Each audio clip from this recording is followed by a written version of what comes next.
Hello there. Surprised you're back. Today's the day.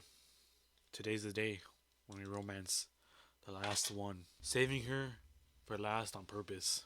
Now then, you excuse me. Let's begin. You know, what's one thing I've always hated? I don't know, this is randomly I'm bringing up. So one thing I always hated is when I was in elementary school. Say like you're playing soccer, right? Or football. And you kick it and it goes off somewhere, right? You go and grab it. Some kid goes up to it, kicks it away from you just to piss you off. Like those kids need to get their ass beat. The lounge. I'm pretty sure this is the lounge, no? Right here? Yeah, there we go. The lounge. To kick up your feet, look out over the ocean, and relax on your own terms. Who would want anything else? Dry, comfortable, enjoy a cool drink on a hot day. It's the best. I fucking know. That's why I love chilling in my room. What kind of fool, what kind of monster, what kind of mask wearing psychopath would finally be granted a break from the constant grind of chasing, fighting to get ahead, and then choose to exert themselves in quite frankly any way whatsoever? Why am I the only one that gets it? It's time to stop living by their rules. I won't do it any longer.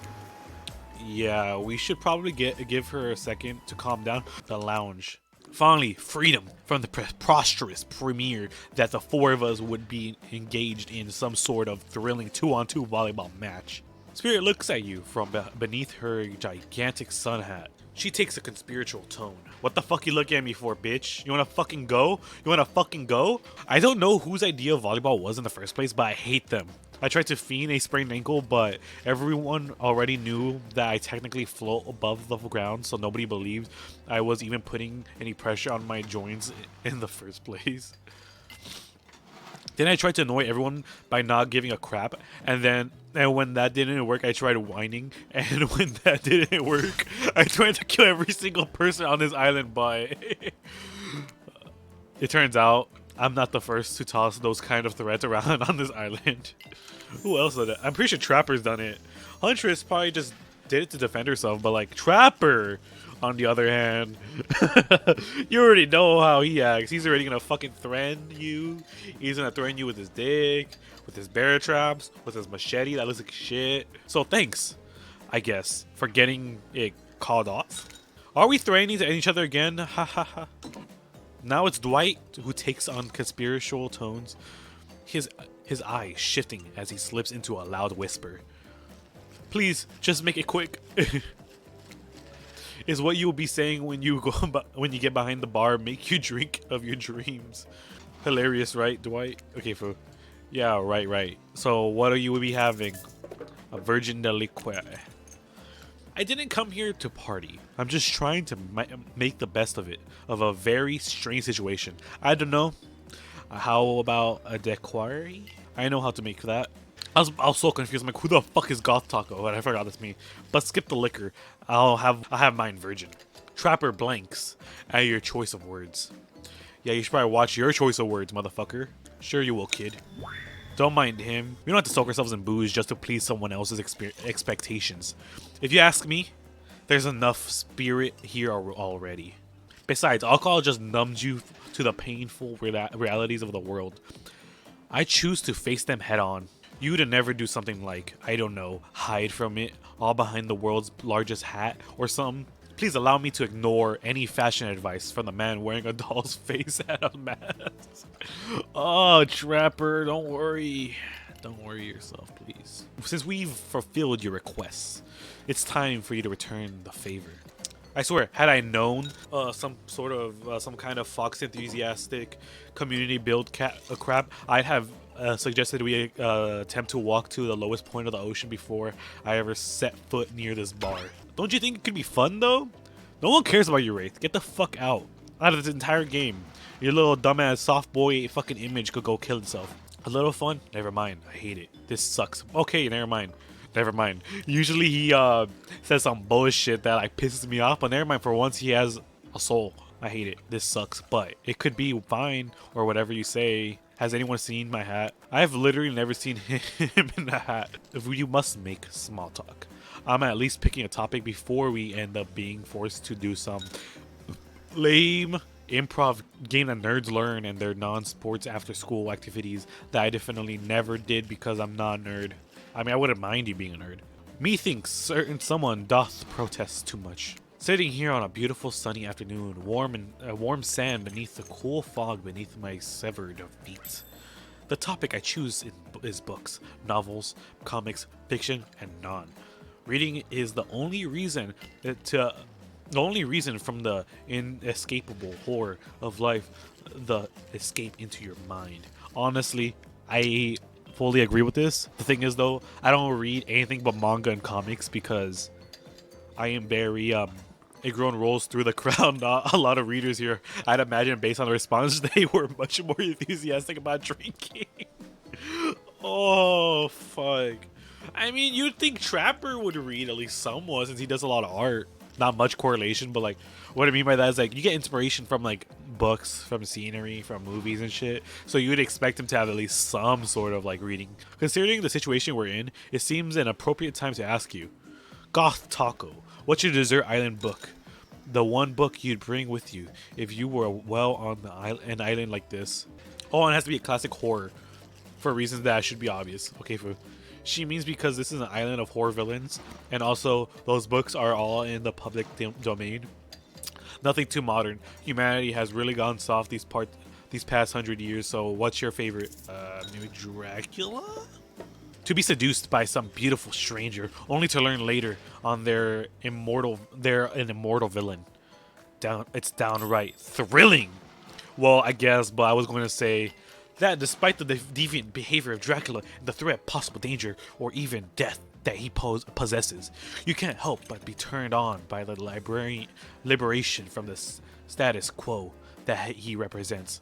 Calm the fuck down. I can already see you're fucking creaming your pants right now. Goddamn, chill the fuck out. So what if some old doctor says he's a bad boy? You're supposed to reek like garlic and sleep alone?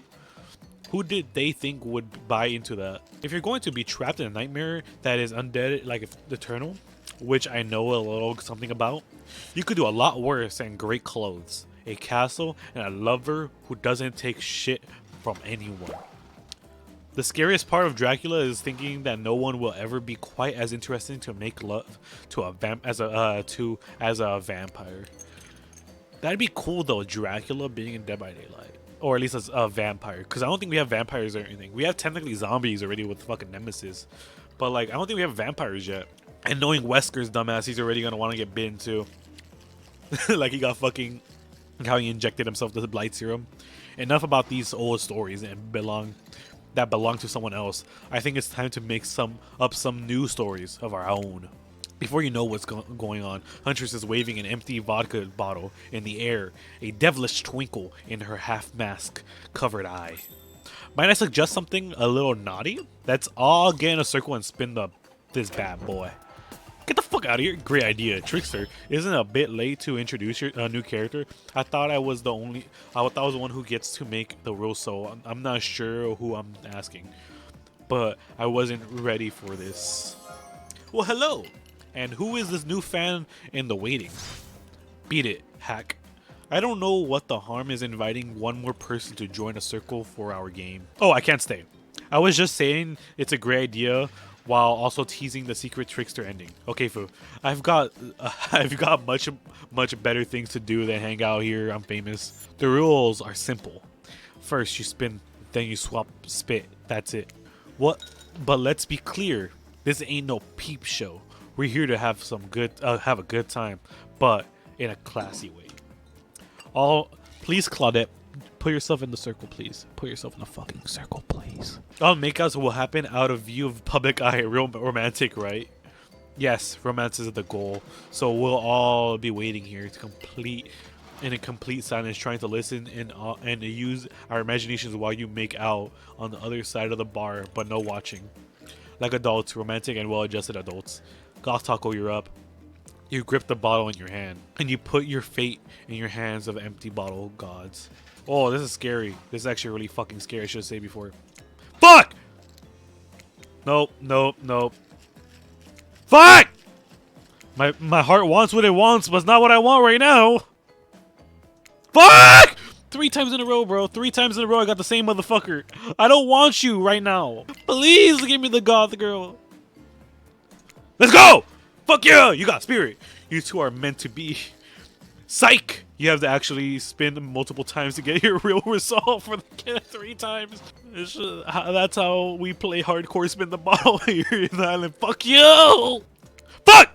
But now I know it's three chances on one person, it's even easier. This game does not like me. I've been here for 10 minutes already. I have not gone fucking spirit.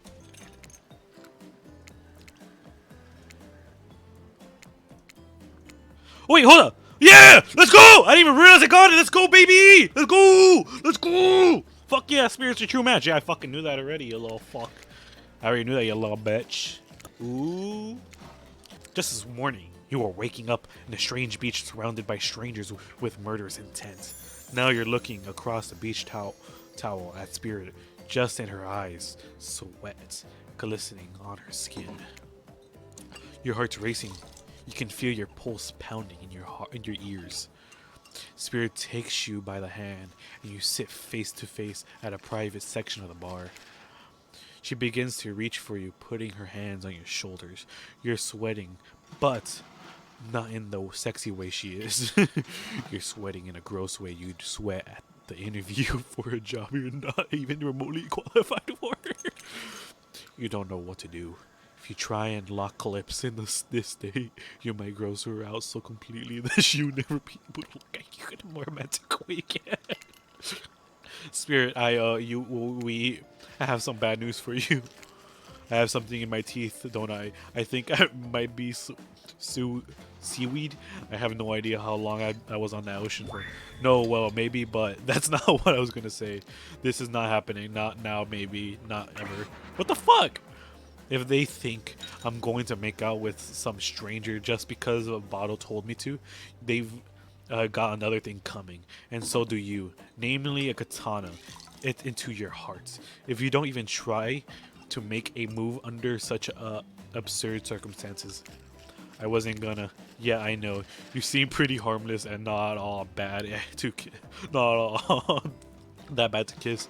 If I were interested, which I'm not at this moment in time, are we going to tell them we kiss? We are. I'm not above lying to get what I want. So that's the thing about being not that bad to kiss. Was that a lie to get me to play along? If you want to know the truth, figure it out yourself. But don't expect this life to just hand you a gift like that. All I was ever handed was pain and suffering. Treat me well, and I'll return the favor. Otherwise, try a different route and see what happens. You wake up to find a spirit holding your limp body, gingerly pouring cold water into your mouth. Don't you love the ocean at night? I do. Staring out over the vast darkness of the ocean really validates the feeling inside me that we're all truly insignificant and the only thing worth pursuing is revenge. I have to wonder, how could anyone believe anything else? You look out into the darkness of the night and ponder her question. Well, it's a simple question. How could anyone not feel small and alone in the face of such a massive nothingness? You've always been alone? Maybe it's Spirit's words, maybe it's the ocean, or maybe it has always been this way. But you suddenly feel connected to Spirit's words. I may not remember much about my life before, but there's one thing I know to be true. I've always been alone, and I always will be alone. Spirit has turned from looking at the ocean and is looking directly at you now.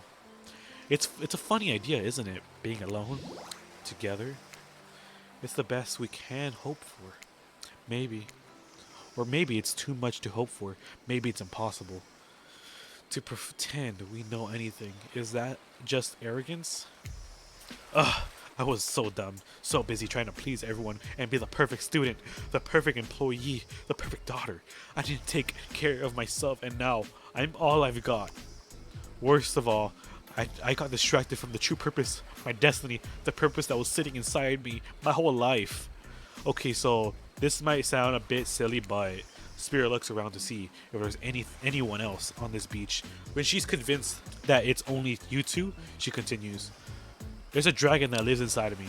I've always known, but I've tried to ignore it. When I couldn't ignore it, I tried to push it down. I'm so stupid. You're not stupid. You sound badass. Right? But I didn't let it out, and then, yeah, chop chop.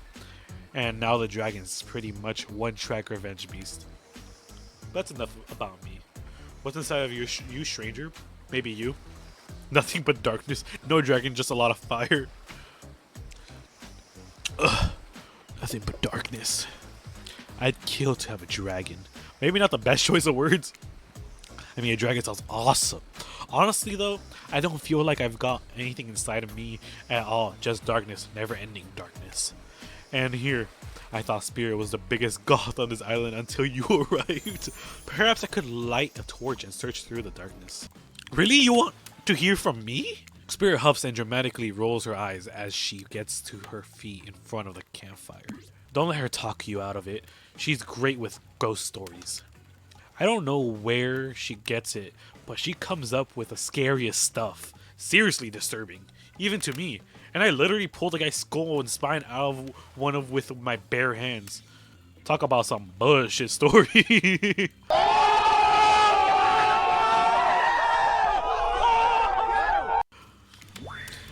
If everyone else is going to chit chat, I guess I can just sit down and Huntress's eyes get red behind her mask, and both Trapper and Wraith take their seats. They know when it's worth fighting and when it's not.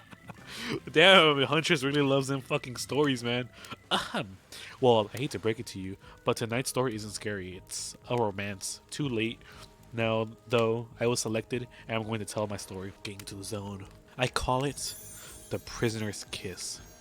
You notice Huntress and Wraith are both sharing a giant tub of popcorn. Nobody offered you popcorn. Man, fuck them! It was a dark summer night. Warm rain seeped from the sky like blood from an old wound. Detective Hata, a collaborated investigator and renowned hostage negotiator, was called to the scene of a strange occurrence, unlike anything she had ever seen before. When she arrived, the scene was chaotic. Crowds had begun to gather. A dozen other officers were doing everything they could to keep curious onlookers away. But how could anyone resist wanting to know what more? No one knew how it got there. Was it delivered? Built on a site?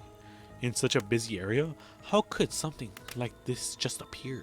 A mystery. It was as if conjured by magic. But this was no illusion. A huge box was very real, and someone was trapped inside. Spirit pauses her story to look from face to face of each audience member. She has no expression, but you feel her vibration with energy. She's in her element. "Help me!" cried someone inside the box. It was a man, terrified, trapped, imprisoned, his voice trembling. By now, it was as if every detective in this island, on the city, was there, looking the strange structure up and down, inspecting it on every side. It didn't make sense. There were no doors, no windows, no fasteners or seams. It was completely solid and much too heavy to move by hand. Solid, that is, except for a single small slit, just enough to see the bloodshot eyes of a prisoner trapped inside. I don't know what happened. I woke up and I was. "I'm so scared. Please help me," cried the man, as if pleading for his life. No stranger to tense situations, Detective Hata comforted the man. She used her training to calm him and buy time for other investigators. However, time did not bring clarity, only anxiety, as the night dragged on with no progress opening the box. And the night grew longer, the sleeping rain budding on the ground. The man inside grew more desperate, more sad and lonely, more pathetic and in need of help. But the detective, Hata, was no help at all, powerless to save him. Guilt began to weigh on her like it never had before. "Don't let me die in here," the man begged. "Don't let me die alone." "Stay calm," instructed Detective Hata. "You're not alone. I'm here. Hell, half the town is here. We're all in this together, and we want to let this be the end of our story." Looking through the narrowest of passageways, Detective Hata watched her own reflection in the tear-filled eyes of the stranger, sad prisoner. Together, they both wept in silence in the hopelessness of the moment. "Promise?" asked the man. "Promise that I'm not alone?" Yes, she promised, I do. I simply pledge that she felt an instant connection like she had never felt before. Not to her family, not to her friends, not to any other hostages she had worked so hard to free before. And so, when the man's eyes closed and backed away, it didn't scare Detective Hata, for she knew he would return, and he did, pressing his lips up the narrow slit in the horrible puzzle box, repeating this question again, steam flowing from his mouth as he asked, Promise? Promise that I'm not alone? Yes, she promised, I do, and pressing her palms against the cold outside of the box, without truly knowing why, Detective Hollow leaned forward and placed her own lips up to the opening, letting her breathe creep into the strange structure, allowing her warm lips to fall on this man's. It was a gentle kiss, a moment of compassion. She could feel it in this brief contact, the beating of her heart, pulsing blood through every inch of her body, matched beat for beat in the soft touch. Thank you, said the man, no trace of fear remaining in her voice, and backed away into the darkness, disappearing in a single moment, eerie calmness.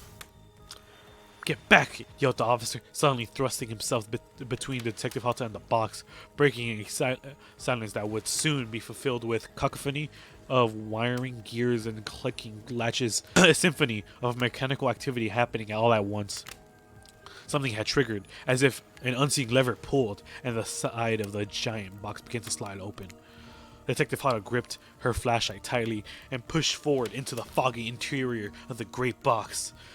Her feet splashed in the puddle rainwater, her heart racing as she swept her light from the side of the side to side.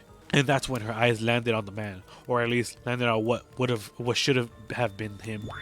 There in the corner of the box was a pile of pieces like parts of dolls, almost pulled apart. Perhaps that's just the Detective Hata had to think of him in the moment to survive. A collection of segmented limbs, pieces disconnected from one another, cleanly severed and placed in a neat little pile. Atop the pile, a head, cold, pale eyes, lips on icy blue.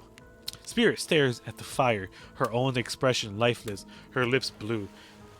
Tears fall from the chin and soak into the land of her feet. You're blown away from the story, and it's safe to say, you're not alone. Everyone else looking onto the fire or up at the sky, anywhere but at the spirit. It was you who chose her. You initiated this horroring story. It is so sad, so creepy, so sensual. She really went into great detail when it comes to describing that kiss. Too much detail, and now no one is sure how to act. Dwight and Claudette are staring, daggering at you. You have to do something. This game was supposed to be a lighthearted romp. Please, I said to do something. Say nothing but hug her, I guess. You stand without saying anything. Approach Spirit, reaching your arms around her for a hug. Her robe, hovering in the air, begins to wrap itself around you and squeeze you into her. It's kind of like being hugged back, but also like being tied up. It's certainly not what you expected. Instinctually, you pull yourself away, but it's an awkward movement, and you nearly fall over into the fire. Spirit says nothing and floats away without so much as a goodbye. You meanwhile realize everyone had just watched this truly strange interaction from the corner of their eyes. You know, I was watching you while I told my story. I could tell it was having an effect on you. This fog that follows me around, I could feel breathing heavily taking me in it. You and I are both absolutely flabbergasted at the piece of information. Legit, you learn something new every day, even when you're a god, narrator. You're doing it again, right? You need to calm down.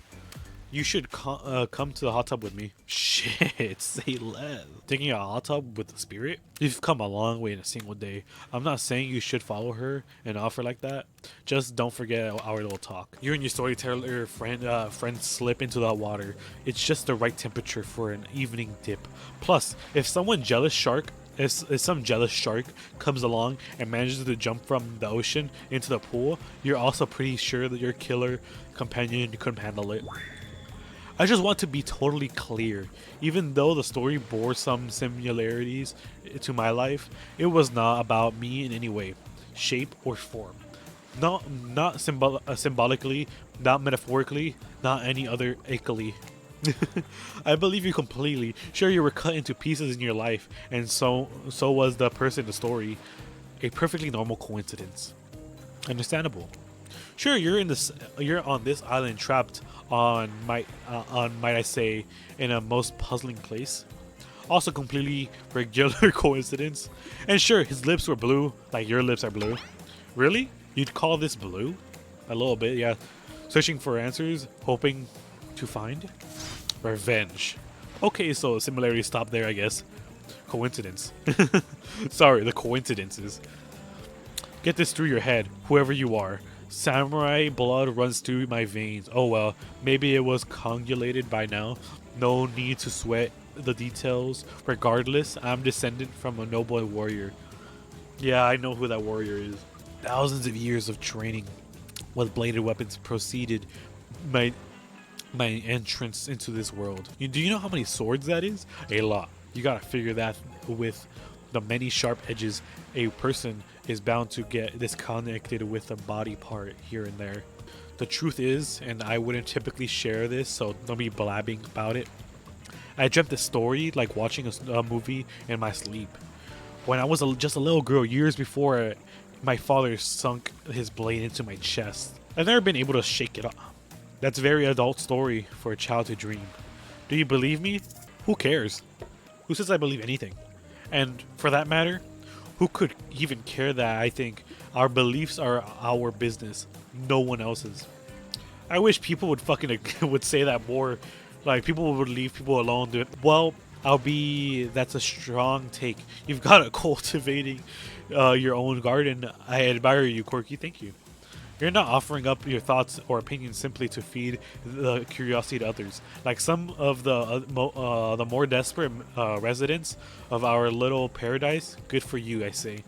Now you've got me wondering, do I believe you if you believe her or not? And if I know everything, because trust me, I do know everything, don't you already know the answer to my own question about if I believe your answer to Spirit's question? Whoa. Ocean air got me tripping. Sorry, I didn't mean to distract us both, but what's important is that the certain corpsey cutie floating in a cloud of magical mist might still be waiting for you to say the right thing and free her from her puzzle box.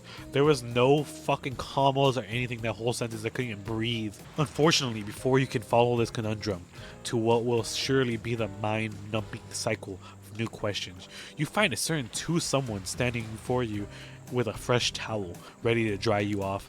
Sorry kids, but it's time for bed. I might be the youngest one here, but I'm not a kid. I do, however, love being wrapped up in a fresh, clean towel. My mother used to help me wash my hair when I was young. She'd comb out all the tangles and tie a ribbon around it before sending me on my way. I miss her. You watch as Spirit stares off into the distance, her hand gripping into your tight fist. She doesn't notice you're watching her at first. You should grip onto my fucking dick. When she catches you looking, she turns away roughly, grabs a towel from Dwight, and then pushes him and Claudette aside as she floats off. Spirit, are you around? I was wondering if I could get a little company. Spirit tells you her secret of falling asleep when she feels restless. I like to listen to flute music, dab on some essential oils, and steam my pores. Really? What even? What? Even the dead like to relax. I don't really have any other things around. Ooh, the nice little comb that she was talking about earlier. Spirit reaches out and presents you with a unique item. It's a small comb carved from bamboo. I guess you could hold on to this. It was a gift from my mother. I will want it back though. If you lose it, well, you got revenge on me. You'll get your revenge on me if it's the last thing I do. I'm literally talking into the mic and made some gags with my fucking hands and shit, thinking you'd see it. I literally, when she said dab, I went dab. I literally dabbed for you, and I fucking forgot that I had my camera off. We should get out of here. I know a place that brings a bit of welcome darkness to this tropical nightmare. Best of all, I'm the only one that seems to know about it, so we won't be bothered there. I don't even know why I'm telling you, really. It's my private spot, but I guess I've got a feeling that you appreciate it in the way that I do. Not like these other killers, they don't get me. But I'll get them. Oh, I'll get them all. I'll get them, my father too, and I'll punish him for what he did to my mother and me. It's mother and I. Learn your grammar, bitch. Spirit radiates a menacing aura, waving her sword around in the air as she threatens, well, the entire universe. It's scary and more than a little hot if you get turned on by menacing. Look at all this time on Murderous Island has got us both a little confused about things. I'm choosing to lean into it, but I'd suggest you do the same. You've seen her get mad, which is probably enough to scare you into compliance, but you've also seen that there's more sensitive side hiding within her. Which one do you think will win out? You consider her offer, but before you can decide if you want to go off with Spirit, and Huntress interjects. I guess you could go off with Spirit. She seems pretty cool, actually. I think if we weren't here on this island vying against each other for your attention, we might actually be friends. We might have something, though, you and I. I couldn't let you go off to her Goth lighthouse without speaking up first. Yeah, I know her secret spot. I see everything through the holes in this adorable mask. So my offer stands.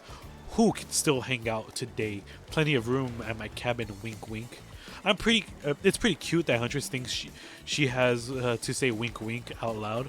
The mask barely even hides her face. I gotta go with Spirit. You've made the correct decision. But know this, just because you picked me doesn't mean I'm going to slobber all over you like a dog, understand? And maybe you'll slobber on my knob, like corn on the cob. Well, of course you still got a lot to prove to me. I want to believe that our connection is real. But I've been hurt before, literally, with a katana. A katana that I now wield in a spectral form, you feel me? Because you will feel me. If you try any of that macho trapper crap. Yeah, I feel you. Before you ask Claudia and Dwight to clarify, I just let you know that yes, it's too late to change your answer now. You and Spirit arrive to the coast overlooking the Black Lighthouse. It's old and decrepit, but still impressive. There's something magnetic about it. You can see why Spirit was drawn to such a place. You look Spirit up and down, notice that she's wearing all black, just like the lighthouse. Okay, what the fuck's the connection have to be? I'm noticing a bit of a theme. Is black your favorite color? Black isn't really a color at all.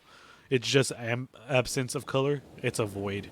It's still the best fucking color. Like me, Spirit smiles. Nature abhors a vacuum. You're not sure if that's a good thing or a bad thing.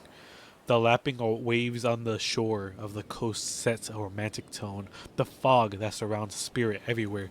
She blends perfectly with the mist rolling up over the rocky shoreline.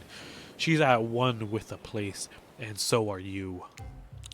The peace doesn't last too long, however, as the lighthouse lets a eerie howl, like a monster dying. A spiraling black light stretches out across the sky. Spirit has to yell at you just to be heard. Oh yeah, it does that. The light and the sound recedes, and the two of you sit in silence. Spirit lays towels down on the pats on it gently. Clearly, she wants you to company, so you oblige. When you do, she takes out some sunscreen and hands it to you. You're not exactly sure what to do in this invitation to get a little hands-on action. What else could it be? Thanks. I forgot to bring my own when I lost my memory and fell into the ocean. No problem. I figured as much. Well, no fucking shit. Spirit turns away while you slather lotion all over your body. You need some help there reaching those difficult spots? You see a hand flow around your back. Sure, why not? Spirit hands on your back is ice cold, but she has soft touch. When she's done, she takes care of herself. You watch Spirit apply sunscreen to herself in the most unique way, but by floating her own hands around her back to spread it on. Ask her about the fucking glass sticking out of her. So if you don't mind, what's the deal with all those shards of glass sticking out of you from all over your body? You really want to know? You're not creeped out by them at all? You're not creeped out, just nervous because you know the answer might be very personal, but she's a person you want to get to know. I was just thinking about, you must have gone through to end up like that. It had to have been horrible. It was worse than death. At least death ends eventually. But I wouldn't want to forget it. It literally made me who I am right now. Truth is, I could pull all those bits of glass that are stuck in my flesh out right now if I wanted to, but I don't want to. Each shard is a reminder of what my father did to me, what the world did to me. That's why I refuse to play the universe's game. I hate the idea that I will be forced to succumb to the pressure that way he did to the end, in the end. The way that fear and anger filled him up and then came bursting out. The way his misery flooded our home and drowned us all. Yeesh. It's hard to not think about revenge, the dragon inside of me. It's hard doing to me what the world did to him. I have to fight it, even though it gives me strength. And I must maintain control. You're stronger than he ever was. I'm sure of it. I appreciate that, Corky.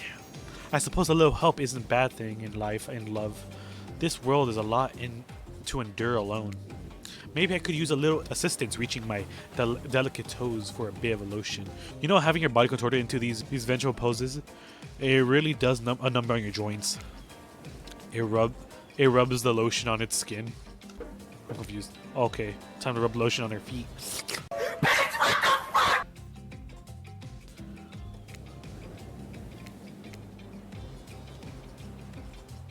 Perfect. Perfect. Let's go. Let's go! Oh, I suppose the lotion made it to where it was supposed to be going in eventually. You were too incredibly wasteful. I'm not a woman who believes in rushing through things just to get them done. If there is a next time, I'm sure you'll do even better. Bro, I just missed the one skill check. Calm the fuck down, you little bit. You look up at the lighthouse in the ominous dark from the hovering above this moment between spirit and yourself. Evil as it clearly is, in this case, it does you a solid by blurting out another ominous moaning and bursts of black light that it rescues from this awakened silence. Ooh, it's a little boat. A ghost boat. From seemingly out of nowhere, an ancient-looking ship appears in the water. It glows, itself a thing of death, a spirit of a ship that once sailed these seas centuries ago. A tattered-up black flag whips in the ocean air above. The ship is carrying towards the shore. Before crashing onto the rocks, it must have been drawn in by the lighthouse. You hear the distant shouting of sailors as the old wooden ghost ship breaks up and sinks into the water. Oh right, it does that sometimes too. What the fuck? What are you talking about? Sometimes. Should we do something? Nah, the sharks will take care of it. It's kind of fucked up. Within minutes, the ocean quite again accepts the waves. Note to self: hungry sharks. That's kind of fucked. You just let the sharks eat the ghost ship. But these time-traveling pirates or whatever they were, you're half sure you saw one of those skulls and crossbones flags aren't the only ones drawn here today. It's Wraith. He has emerged from the palm trees behind you. I didn't come here to break up your day or something. I came here for that. Wraith points at the lighthouse. It is indifferent to his attention. I've been seeing it in my dreams, shining in its strange light on me. I can't avoid it though, so through the woods and walls, nothing seems to stop me from reaching out to me. Dude, duh, it's a lighthouse. It does that to everyone at some point. You're not some special that. You're not more special than me, those dead pirates, or the mermaids I saw washed up on the shore that one time. You. Mermaids, by the way, aren't even close to beautiful in person as they were in movies. More sea witch than underwater princess, if you get my drift. It's all part of the vast conspiracy on an epic river of lies that runs beneath the island or something. I'm pretty sure I figured it out, the basics anyhow. If you come with me, you can't get cut. Spirit waves her katana, nearly trimming a couple buttons off the wraith's tropical top. He takes the hint and backs away a few steps slowly. For the quiet guy, you never really shut up. Okay, be that way, you'll see. Alone at last, tension broken. Deathly moans quiet. Wraith vanishes back to wherever he hangs out. You scooch closer to Spirit, breathing in the damp, foggy air that seems to emanate from her. It's not quite clear how that whole fog thing works, but you don't care. For some who seems intent of proving how little she cares about what everyone else thinks, she put a lot of work into getting into the suit. It's got sharps for days. However, you are focused on what's happening with Spirit. You don't see the next interruption coming. And Claudette and Dwight burst in on you, interrupt whatever you were doing. It doesn't seem like they were worried they'd bump into you much. We're here to make a very dramatic announcement. Well, technically, we're here to invite you to join us back on the beach. Where we'll be making a very dramatic announcement. It's hard of being the producers and the hosts. Aren't survivors supposed to work in groups of 4? Is this when we kick people off now?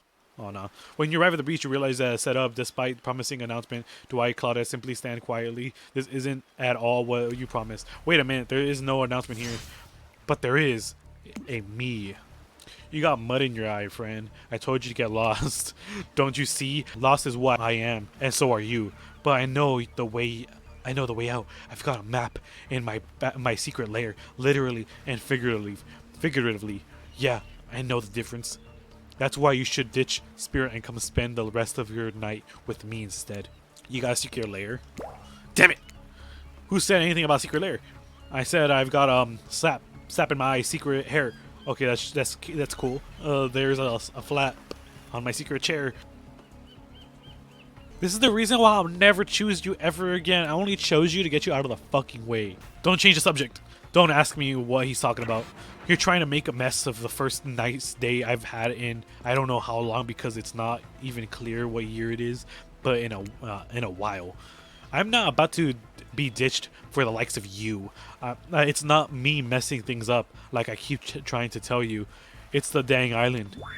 I've come to accept difficult truths. What's happening here? Well, I'm convinced that it's our fate. It's not anyone's decision. It's simply the way it will be. There's no use fighting it. Well, would you even know about fighting? All you know is hiding in your spooky little secret hair and is crying like a baby while you're ringing out your little bell. You don't tell me what I can and can't fight back against. I was born a fighter. A dragon lives inside me. I can't not fight, even when all I might want to do is hide. Don't you see the giant hat? It's a metaphor. If I do have a fate, my fate is to win every fight that comes my way. Got it? Look at your fucking eyes. They disgust me. Folks. Oh, you hide. Oh, you hide? I've seen you hide. You do a little your phase walking routine. What do you call that? It's basically cloaking, and we all know that cloaking is a type of hiding. Folks, you cloak? I don't cloak. I am not a cloaker. I phase walk out of the open. You just can't see me. You have no idea what they're talking about, but this is sure sounding like some video game community forum thread minutes, if there ever was such a thing. Not that you know about that either. It sure doesn't seem like Dwight and Claudette are going to stop this, so it's on you. I think I was brought here to make this choice, so I'm going to do that now, and I choose Spirit. When it comes down to it, neither of these seem easy to love. I mean, damn, Spirit literally has broken glass shards sticking out of her, but she has a certain charm to her gloom.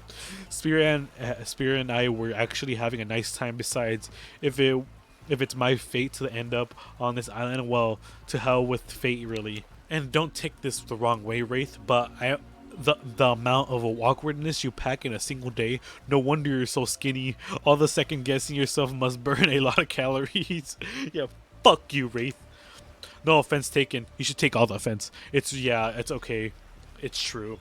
I can be a little awkward, I guess, sometimes. Right, so I'm going to stick by with Spirit. Spirit breathes a sigh of relief. You have got enough revenging to do without having to kill you and Wraith. Spirit walks you around a corner to show you something that you should discover in this place and knew was meant to be connected with her journey, a cherry tree. It is just a small sapling, but it has begun to sprout flowers. It doesn't make sense to see a cherry tree here in this place. It also doesn't make sense to see ghosts and black bathing suits, so you just accept it. And Spirit steps up to the tree. The hell? Oh shit.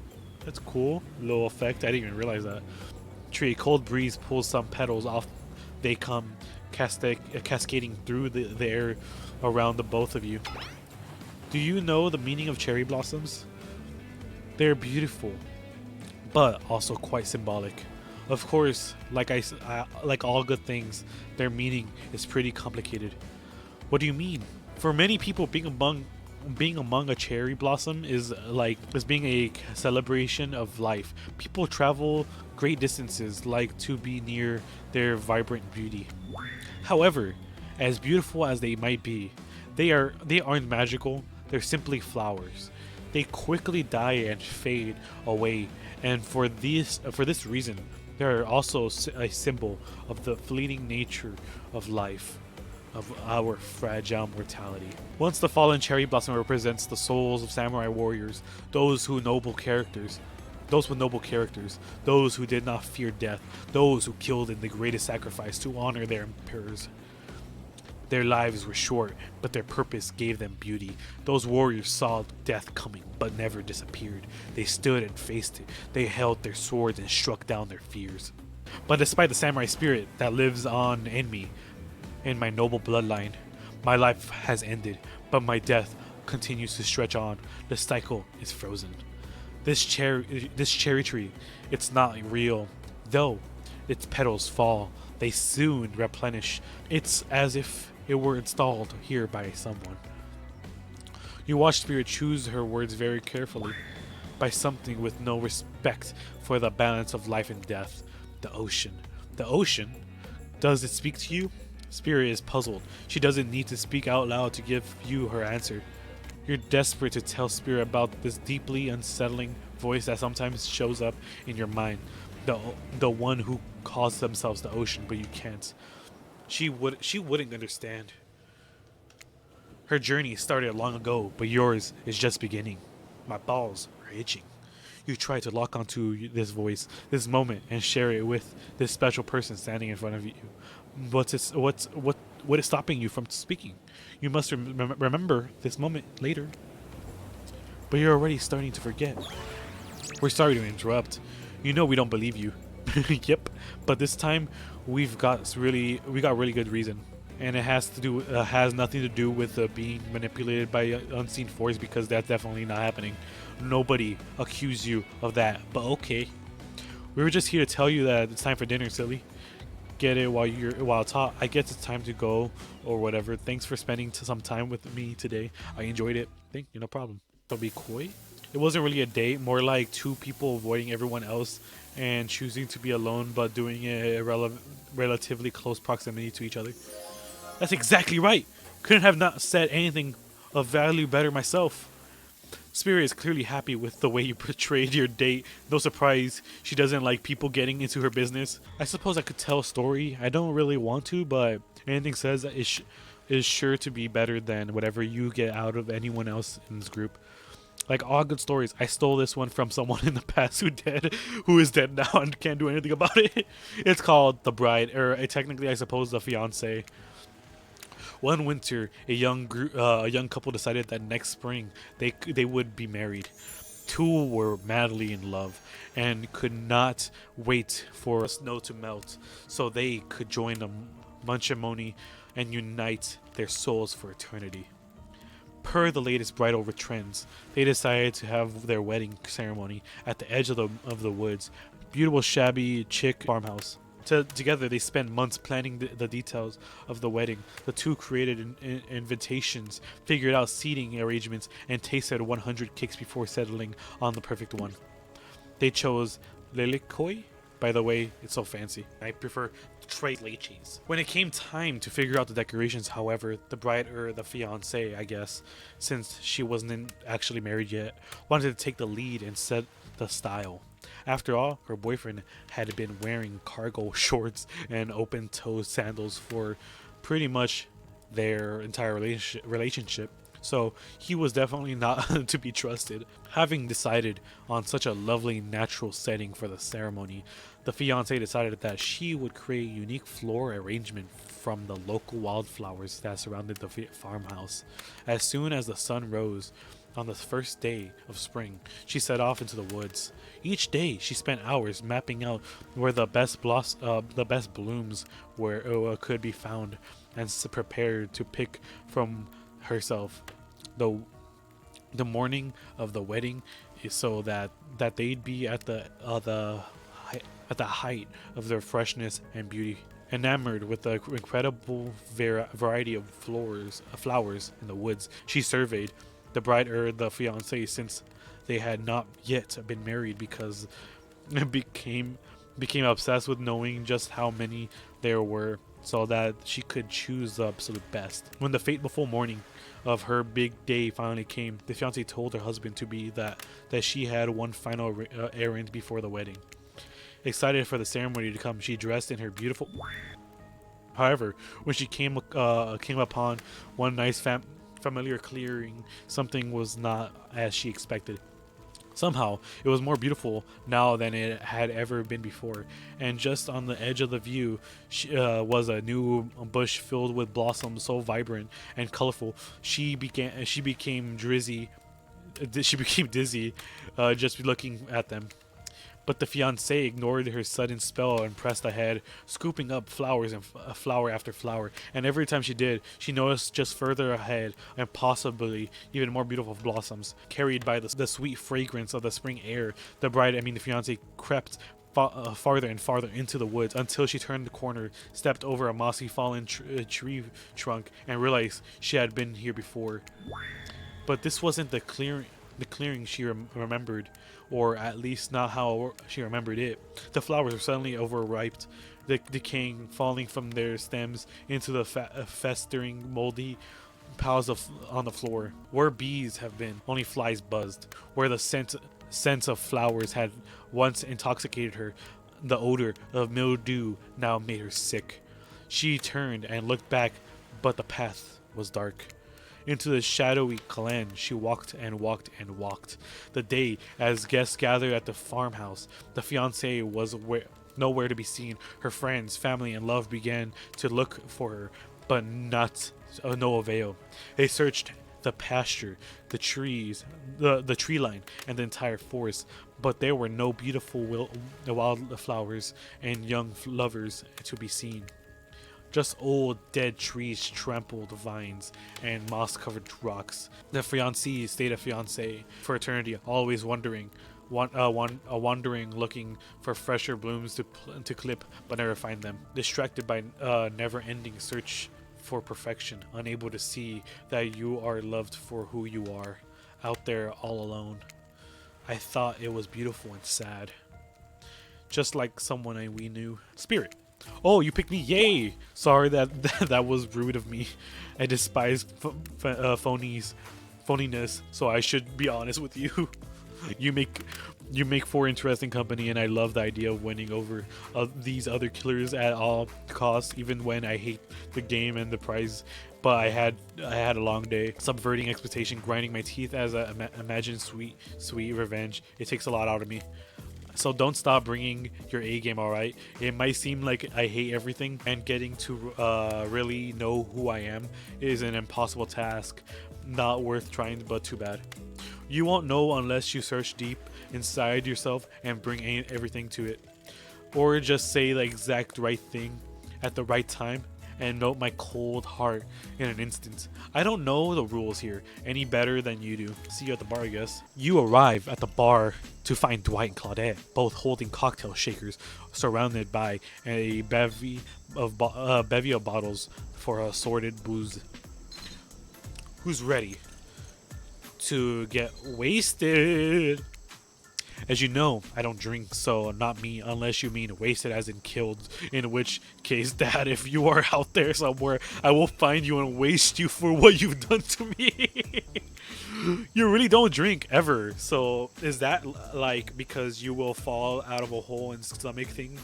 Or, I don't drink alcohol because alcohol is poison of the body and mind, and I don't need to act like a fool and have a good time thing. Then why did you choose mixology lessons as your romantic nighttime activity? Everyone knows that this kind of day is just an excuse to get loaded up on booze and make terrible decisions. It's true. Not a single person ever learned anything at one at one of these things. Dwight, no, that's not true. You learn how to tie a cherry knot in a stem using only your tongue. Whoa, whoa. Who ordered the soda with a splash of the private business? Because that's off the menu. Well, I know that I'm drinking to forget tonight. Mixology is a real thing, and and it doesn't require alcohol to be interesting. I'll have you all know that I worked at a restaurant before I was violently executed by your father. Oh, whom you will have your bloody revenge, right? Well, so be it. How about you, Goth Quirky Taco? Do you drink? I stay sober, bro. I can't do shit. I got the impression that tonight will be the night I want to remember perfectly. So I'm gonna pass on some alcohol drinks, my guy. Here. Alcohol is a false escape. Besides, it's not as sober people can't find fun. The reason why I don't indulge in drugs or alcohol is because my family has a history of addiction. Not just my family, but people related to my family have addiction problems, gambling, alcohol, drugs. So I try my best to stay away from drugs. I do not want to drink. I didn't like getting high because I got numb and I fell asleep for 14 hours straight, and I fucking hate that. You watch as Spirit picks up a plump cherry and roughly stabs a little plastic sword through it. Cherry juice splatters everywhere, and its little fruity guts flop out onto his Spirit's lap. Whoopsies! Oh, one of the upsides of wearing black, it hardly shows stains. No take backsies. So, lovebirds, what drink shall we have? Fancy beer, zombie, Bloody Mary, dark and stormy, maybe?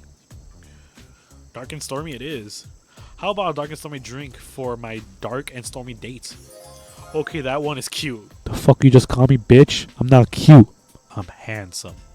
Please allow us to demonstrate how dark and stormy is made. First, rum, or in this case, rum is extract of a bit of apple juice is poured over an ice.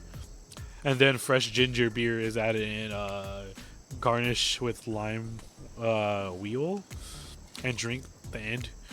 Do you think you're up to the challenge of replacing your recipe? Replicating rum substitute and ginger beer over ice. Don't forget the lime wheel. Rum substitute ginger beer over ice with lime wheel. Not sure I appreciate your tone, but yes, you get it. This natural and a sassy natural. You and Dwight might have more in common than don't you dare. Spirit seems to be a lovely mood as she sips her dark and stormy. She's not even rolling her eyes at you at your petty behavior. Oh, Q, a literal dark storm begins to make its way from the ocean.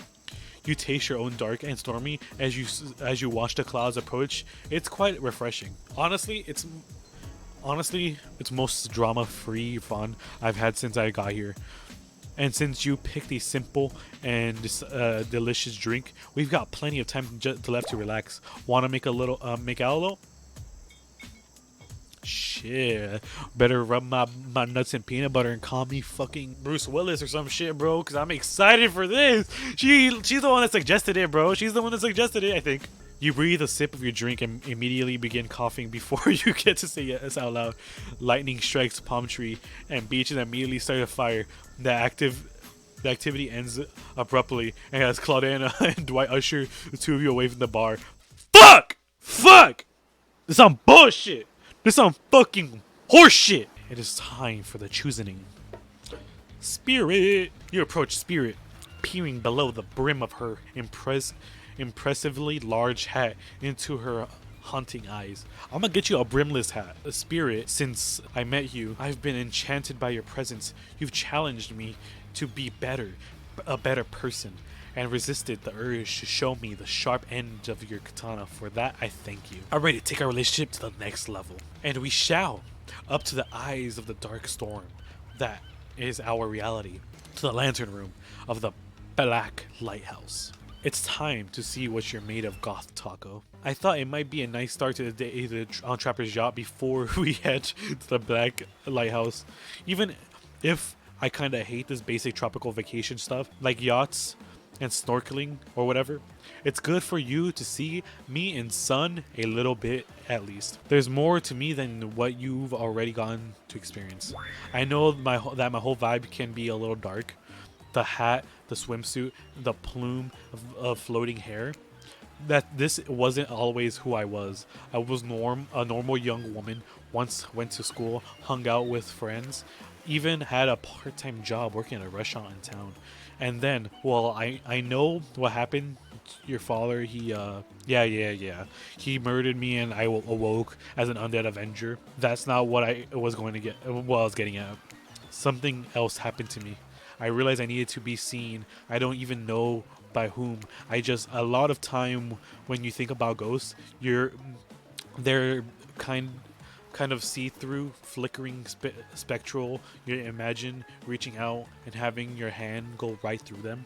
A lot of time when you think about ghosts, these kinds of see-through, flickering spectres. You imagine reaching out and having your hand go right through them. Ooh, like that sort of thing. Maybe there's some warpy effect on the world around you. I don't know. It depends on which movie you watch. But when I died, well, I dared you to try and reach your hand through me. Not really. That's not an invitation, or it's rhetorical. Why did I end up this way? Who brought me here in this island? Who knows? I sure don't. I've got my ideas, but I'm not exactly out there digging around the caves and just and dusting off antiques and try to find clues and analyze their meanings. I do want to take this experience seriously, though. I want to give the process of a process of chance. It may be a dumb process, and one that I have extremely little respect for a person. But you just woke up, and this beach is with no memories or who you are and where you came from, and rather than freak out and simply try and swim away, you're giving this a chance. I actually didn't know that swimming away was an option. It's not, however, the fact that you've never ever even tried. I think that means you've got courage or an open mind, or I don't know, maybe you stuck around because you like someone you met here. Maybe. While the two of you were getting all deep and philosophical and flirty, the yacht pulled up the shore and next to the Black Lighthouse. Last stop, everybody off! There was other stops? Oh, no. Not on this trip of your life. Spirit rolls her eyes and leaps to the shore. I'm just messing with you. This was the only stop. Nobody here is really looking out for our fun, so we have to make our own for ourselves. But no, there are no other stops. Seriously, go. Race you to the poop deck, Dwight. This ship doesn't even have a poop deck. Oh, it will. The fuck you mean it will? Huh? As you disembark, you see Dwayne and Claudette run giggling across the ship. Too bad you can't date those two. They seem like they know how to have a good time. You arrive at the beach near the majestic Black Lighthouse. Its imposing form towers above you. A fluke of birds circle lazily, nonsense of fear and urgency, as if circling of corpse that hasn't moved in ages. I'm excited about today, you see. Spirit places her wrists delicately on your hand and possesses your finger down against the skin. It's cool to touch, but you feel, is that the faintest of pulses? My blood is absolutely pumping. So what's happened now? Now I show you something that no one has ever seen up close before, while no one who has lived to tell me about it. Spirit points to the top of the lighthouse amongst the circling birds. What's actually up there? Have you seen it? Hey y'all, how are y'all everyone doing today? Hi Wraith, you sure seem chipper today. Something strange is definitely going on with this guy. Well, something else strange, something different than what's usually going on. Wraith takes a deep breath, sucking in the ocean air like it's the greatest air that has ever been sucked. Goth Taco, thank you for choosing anyone else I'll go on a date with today. Huh? Alone again forever. This is how it was meant to be. I feel alive. Are you done? We're kind of on a date you just mentioned. I'm glad you're feeling better, Wraith, but like she said, we're in the middle of something, you mind? Oh, right. So what you doing? Heading up into the eye of the lighthouse? I love it there. You can really see the whole island from up there. In fact, Spirit, I thought you said the one has been up there and lived to tell about it. But it sounds exactly like telling about it. Technically, I don't think Wraith counts as being alive. I mean, I don't maintain the canon, but Spirit Spirit waves her arms at Wraith from head to toe. And he's not dead now. He's gonna be when I punish him for interrupting our date. Hey, now we can solve our problems without our hair floating up into a menacing shape. I'll just go over here and running away. Enjoy the view. Whoa. You know, I think Wraith was kidding about the whole being up there. Honestly, the view isn't even of the island. What you can see is mostly ocean on on account of being a lighthouse. However, that does bring up the interesting point regarding your how to do I say it, spirit hands floating up as she scratches her head contemplating. You don't usually see her at a loss of words for like this. What's your mortal status? Because despite what you lanky friend seems to think, the lighthouse is not to be trifled with. It's a beacon of death and suffering that brings doom to it from the corners of the world, if not further. Well, duh, you saw a freaking pirate ship seemingly travel through space and time on the crumble at the rocks beneath this spooky tower. But you decide not to point it out because that wouldn't be too romantic, now would it? I think I'm alive. I'm here and you walking this beach, feeling the water on my feet, feeling the sun on my skin. Here with me, the spirits. Does that really make you alive? I guess I don't know. If you come with me into the eye of the black lighthouse, you may never return, and that risk you're willing to take, because we have something. I won't deny it. I feel it. I'd hate for you to simply turn to ash. If you were to commit right here and right now to figuring out as friends, we could put this risk off for another day. Just be friends? Ouch. Is this her way of letting you down easy? I don't know if I want to be want that friendship. I want you. That's why I chose you. I can't decide this for you. I can only warn you that it may not be safe. You might die up there, and there's nothing I can do about it. I'd rather go up there and maybe die for you. I would die for you.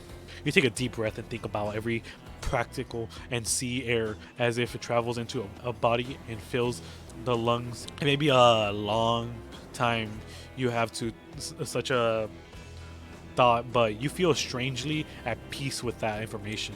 I don't mind another friend. I want something more. I'd risk my life for you. I would do anything for you. Stomp on me. Crush my nuts. Crush me in between your thighs. I don't give a fuck. I'd do anything for you. Please. Please let me up there. Spirit smiles as quirky. That's not how I spell my name. Devilish smile. Right this way. Inside the lighthouse is almost a pitch black. It was seemingly day when you stepped through the door, but inside this place, it is like a void.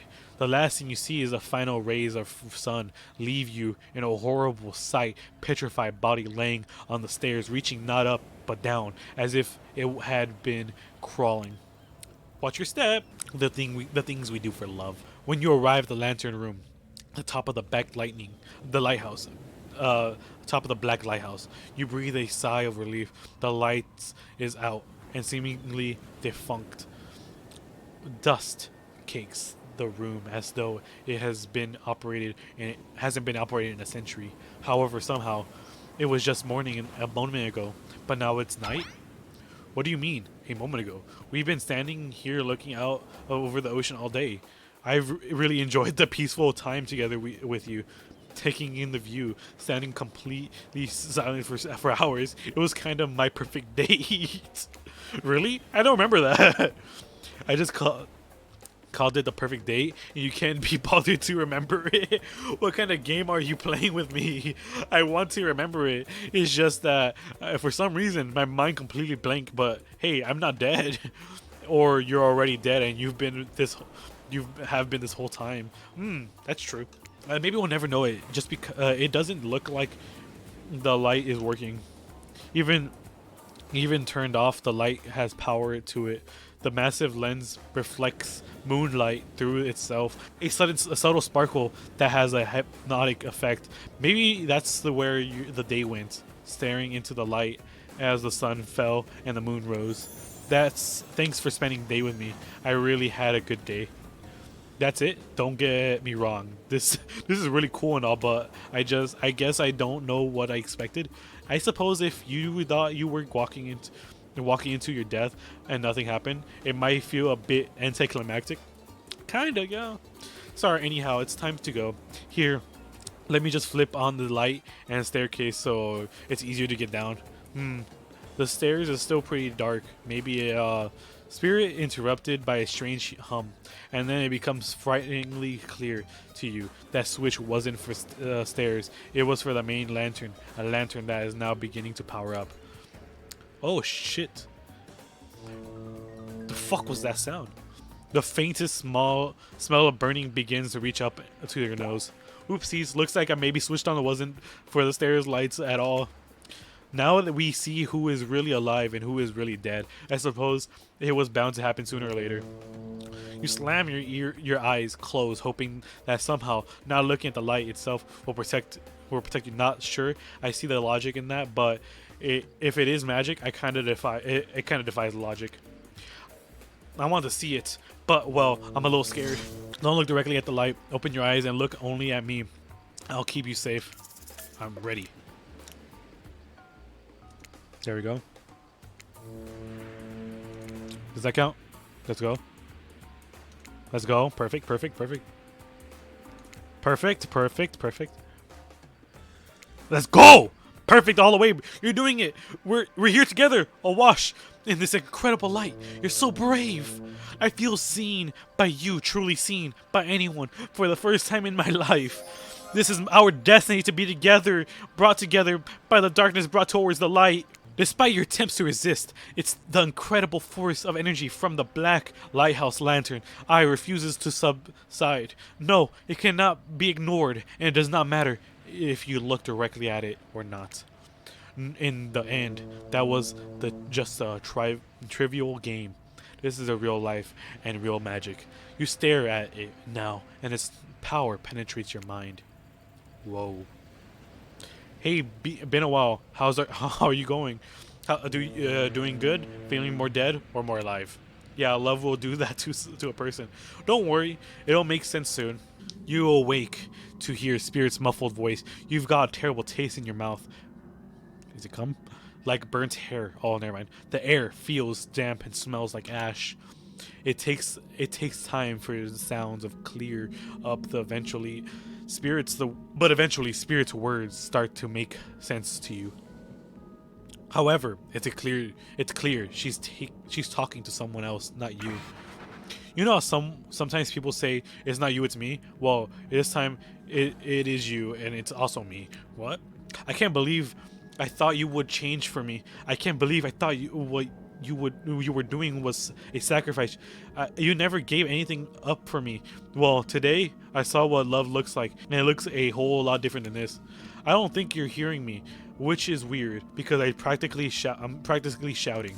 Nobody breaks up with Trapper. Nobody, huh? Oh yeah, fine. Nobody breaks up with Trapper, but I'm not doing that. I'm dumping you. Wait, hold up. Trapper and Spirit were together? What? Don't you see it? Don't you? I'm dumping Evan McMillan, and there's nothing you can do to say about it. It's over between us. Hold the fuck up. I'm gonna call my homie real quick. Turns out Trapper and Spirit are dating. I didn't know they were dating, bro. That's so weird. Rin, Trapper turns from Spirit and looks directly at you. You realize that you're laying on the ground of some weird tunnel. I think that you're shouting a woke up Goth taco to fake snore. I guess I'll say something. I'm sorry, I think I'm interrupting something very personal and quite scary. I swear I wasn't trying to listen, but I heard a lot, probably not everything. I think I woke up in the middle. What did you hear? Just you dumping Trapper? Were you never together? I mean, we were together, wink wink. I know you're wearing a mask, but we can't see your eyes. You don't need to say wink wink out loud. Another reason I'm right to have dumped you. You did not. It was a mutual. The jig is, as they say, up. They know you were awake, and now you're going to have to deal with this awkward situation head on. Clearly, I shouldn't be here. You two are having very personal conversation that I don't need to be involved in. I don't need to know how I got here, not here on this island or here in this creepy tunnel. As far as this island goes, your guess is as good as mine. As far as the tunnel goes, we brought you here. You and Trapper, but after the lighthouse light came on, you blacked out on your way down. I thought you might have hit your head or something. It's hard to tell with the blood and is new and old around here. Either way, I wanted to go. I wanted to get you someplace safe, and so I asked Trapper for help. It's not that I can't carry you. I don't feel like it. You know, I hate anything messing with my shards. Trapper, on the other hand, he loves nothing more than having unconscious body draped over his shoulders. I could have asked Claudette and Dwight to help, but I don't trust them. But you trust Trapper? Like I trust are two different things. You might think Trapper can be a real jerk. But you'll get what you see with him. We brought you down here because we're the only ones who know about this place. It's part of the old tunnel network that connects different places on the island. What's up, guys? Talking about the island mysteries? My favorite topic. I was just in the neighborhood, so I thought I'd pop in. Trapper, you said the place was private. Don't look at me. I didn't tell him about it. Half of the appeal is that spot is getting away from people like him. Well, geez, I can see when I'm not wanted. Wraith, you're never fucking wanted. Let's be honest here. So you three are throuples now? Or, because I gotta say, I really didn't get the whole Trapper Spirit thing. But hey, if it's not my business, I don't stick my nose in it. We were nothing. Nobody traps nobody traps Trapper, not with traps or with a relationship. And you realize you're sticking your nose in our business right now, right? Also, they weren't dating. Wow, so hostile. You don't want to talk about it? I just say no, just say so. Anyhow, the tunnel has some very interesting features. If you head about 50 meters down that way, you'll find get out. Maid looks around just to be double E that Trapper is addressing him. I was just leaving. This island is a lonely place, which is great for me. I love to be a lone Trapper on the island. On the other hand, is quite needy. And after a lot of pursuits, I finally let him catch up to me, and it's because. And it became, well, I don't want to call it a relationship because somebody really didn't want to have a talk, but we were more than friends. A dispute the events has told for a second. I don't pursue, I stalk and I lie and wait. Seeing eye to eye were not one of the things we were good at, so I hate to ask, but I did just look into the refrigerator-sized death lamp. So I guess I'm more of a glutton for punishment than I thought. What were you good at? Well, for starters, excuse me, I'll take that question. Thank you very much. If you know anything about me by now, it's that I'm on a quest for revenge. Exactly what you might not know. Trapper is the Trapper is like a great classical maestro of revenge. Trapper blushes behind his mask, that one compliment of killers. Revenge against friends who had turned their back and betrayed him. Revenge against the father, making him into a monster. Revenge against his barista who wrote Ewan on his cappuccino, knowing that his name was actually Evan. For someone who thinks that about revenge as much as I do, Trapper is an inspiration. But they say I never date your but they say never to date your heroes. Good advice, but I don't think it's a saying. And then you came along, Taco. You showed me that it's okay to be lost, to feel pathetic, to push on when you have nothing real to offer anyone. I'm not sure where you get all of that from, but okay. You held a mirror up to my own doubts and fears and showed me that they aren't eventually about me, that I can embrace those things, but not to be defined by them. You showed me that life after death can be more than just an obsession with a revenge and mind-blowing sex on the ground in a dark cave and dusty old tunnel. Trapper nudges you in the ribs with his elbow, grows clearly appealing to Trapper. Better features has been winning strategy for dumping his ass because he seems to be taking it quite well. Though half-ass dating show parody thing, at first obviously thought it was a lame idea. What kind of moron thought there were an audience for that? But then we went some time together and realized there's something actually real here. You were like me in a way no one has ever demonstrated before. That's kindred spirit. We're kindred spirits, and don't want to give up on it. I don't want you to give up on us.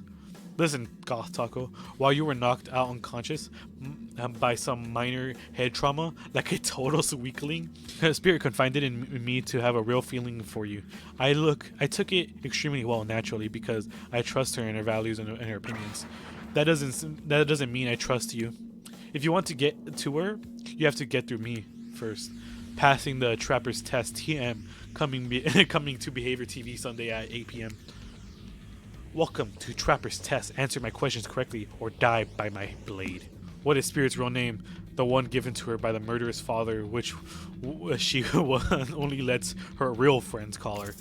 Rin. Okay, you got that one correct. Don't celebrate yet. Question 2. What lives inside Spirit? A dragon.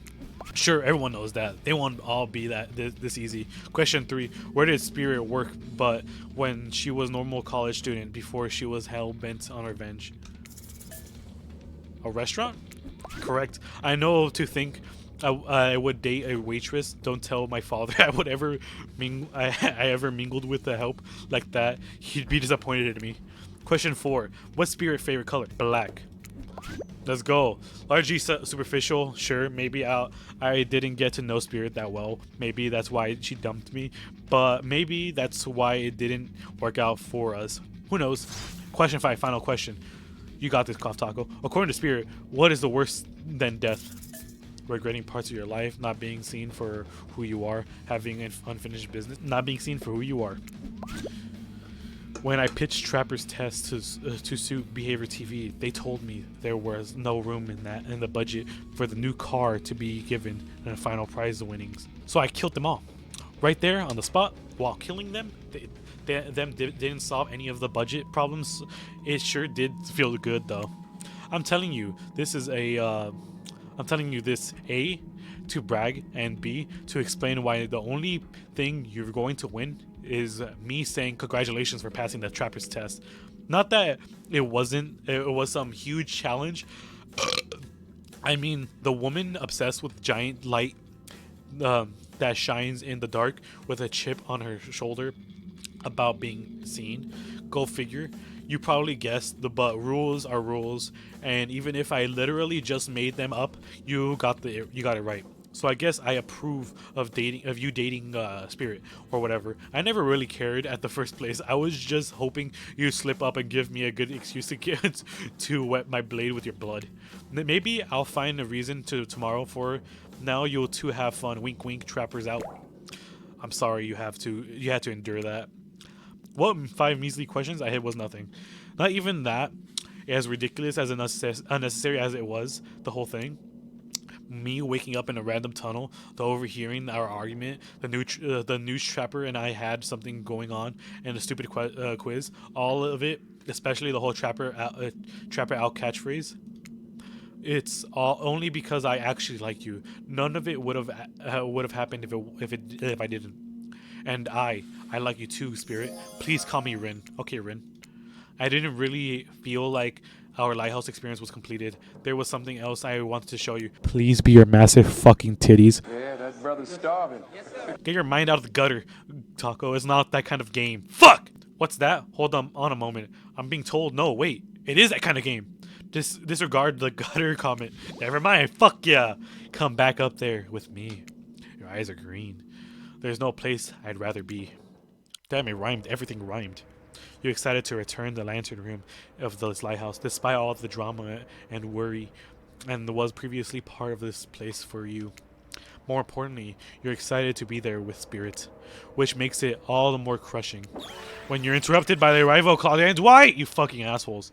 You fucking bitches. I was about to get some undead pussy. Necrophilia's disgusting, and if you do that, go kill yourself. Claudia and Dwight, funny seeing you here. Wait, did I say funny? I meant tragic. Tragic? I don't think so. What could be tragic about family reunion? Those are always joyous occasions in my experience. Before you can explain, even supposed to mean, the lighthouse begins to howl a low, frightening sound. The lens of glowing in the familiar way. You prepare to shield your eyes in case something bad happens to you again. Now, isn't this the time reality show adjacent shenanigans? Dwight, Claudette, shield your eyes. We don't know what the lighthouse will. No, please don't interrupt. You don't think after all of this time you know we got your best interest in mind? Wait, what? No, of course. I don't think that I got wax in your eyes, friend. I asked you not to interrupt.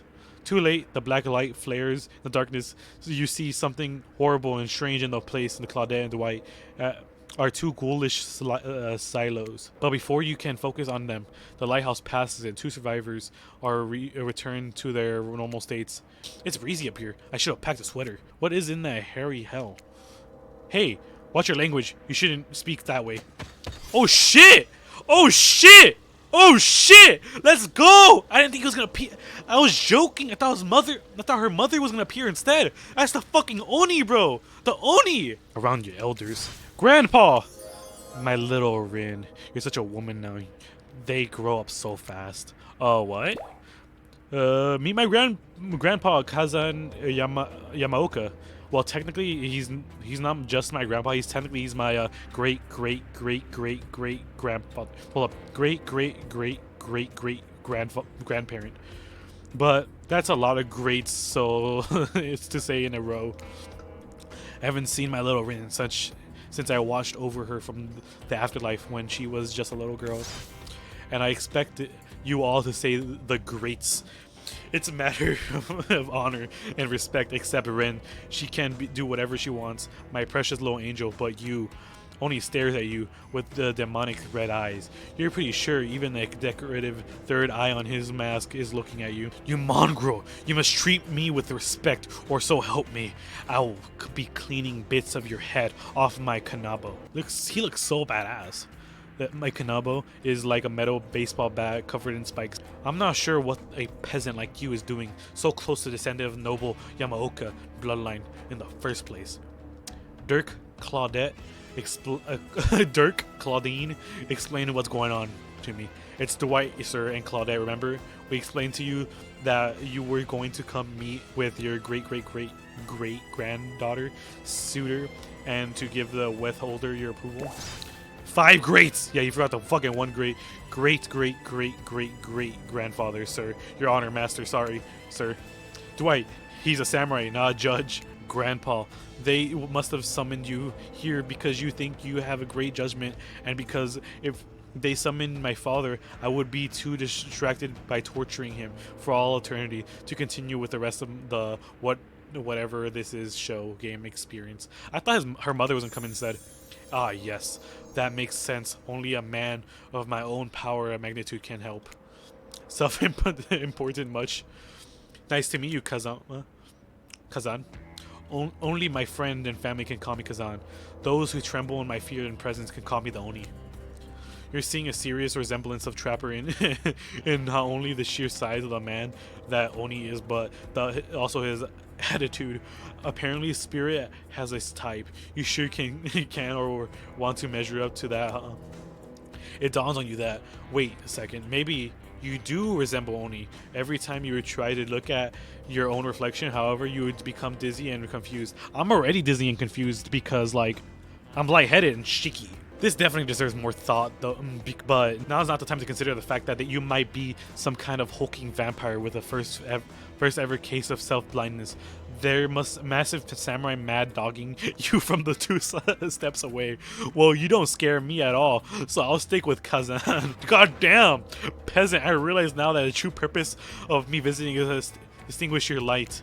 Oni waves his katana in the air at you menacingly, like great grandfather, like great grandparent daughter, apparently. Hold up, grandpops. Not so fast. You're only supposed to kill them if they deserve it. First, you should get to know them a little better. Young people these days always waiting to kill, insisting they must deserve it. Back in my day, you did it what needed to be done because your nobility depends on it. In his day, for such an imposing presence, he such as giving off serious old man yells at the cloud vibes. You see, when I was a young man, we didn't have foreigners in our land. Didn't need them. We had an abundance of culture already, a little too much, if you ask me.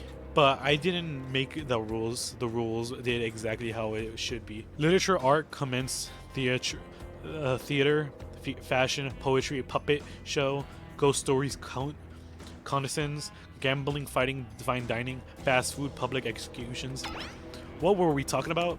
Spirit giggles at the great. Okay, I'm not saying all those of every time. Only for Oni's forgetfulness. You wonder, does she even like this guy? She sure hates her father. So, listen up, old man. We don't have time for you to list every activity available to a samurai in the entirety of Edo period. Silence, peasants! You're showing your ignorance. Samurais were forbade from many activities that didn't befit the Bushido way, such as attending certain theatrical performances, for instances. Sometimes, however, a samurai would put on a disguise in order to seek out entertainment. Now, I'm not saying I did that because I had honor and a body built like a fuck. Rin, what would you want me with? What would you want with such an uneducated admirer as this? You find it hard to believe that any contemporary person knows all that much about who was and wasn't allowed to do with leisure activities. Over 100 years ago, however, you really not sure how to handle this massive demonic old man. Oh wait, I get it, sweet Rin, my beautiful descendant. You've invited me here to do what what you're too kind to do. Bash his jerk's head in. Claude and Doris, fetch me a Kanobo. Rin, wrap around this mongrel's hands and hold them still. We're splitting their brains on the beach together as a family. Grandpa, no, that's not why I invited you here at all. In fact, I didn't invite you. Claudette and Dwight did. Ah, yes, sure, wink. The whole saying wink out loud thing is getting out of hand. Him and Trapper really do have a lot in common, don't they? I swear Goth Taco has a good soul and the heart of a warrior. They fought for my love in their own way, faced down death more than once, and put up with their fair share of nonsense. Which seems to be endless. Can we I don't know, wrap things up already? For real, bro. I'm trying to go play video games, bro. Of course. Who am I to expect anyone to wait around for my approval? I've only been hanging out as a ghost and watching my bloodline polluted by cowards and quitters for 5 generations. Just come, give your ancestors-in-law a hug.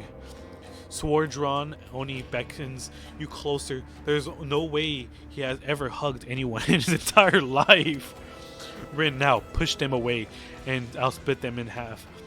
the sacrifice of theirs supers, Yamaoka bloodline will surely bring us back to life and set back the course of honor. You're so silly, Grandpa. We both know that the only one sacrificing can be the only one sacrifice can get our family back on track. Revenge on my father. Your great grandson, traitor to Yamaoka's name. The lust of violence in your voice. It fills me with cheer. I'll never forget who I am. I suppose if this is the person you want to be with, to go on your journey on a blood revenge with, I should trust the judgments, the truth inside of the bloom from the same cherry tree that was planted centuries ago by our shared ancestors. And if Galtaku will ever treat me poorly, you have my sword on your family honor. I will wield my katana and gut them like fish. A tear rolls down from behind Oni's demonic face, wolf mask. You sure want to marry into this, huh? I do. I surely do.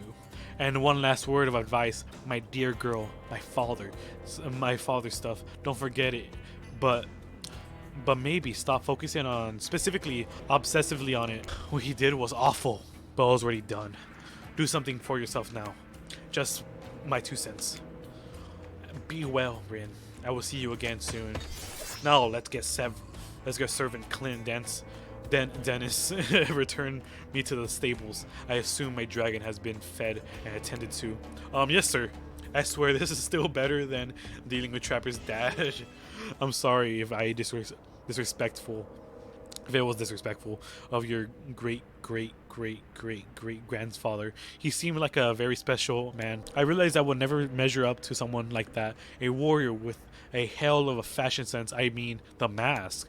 Don't worry, I would never expect you to or want to really. If all I wanted was the biggest brute alive, I'd be down within Trapper's Cave right now, avoiding the vintage bear traps.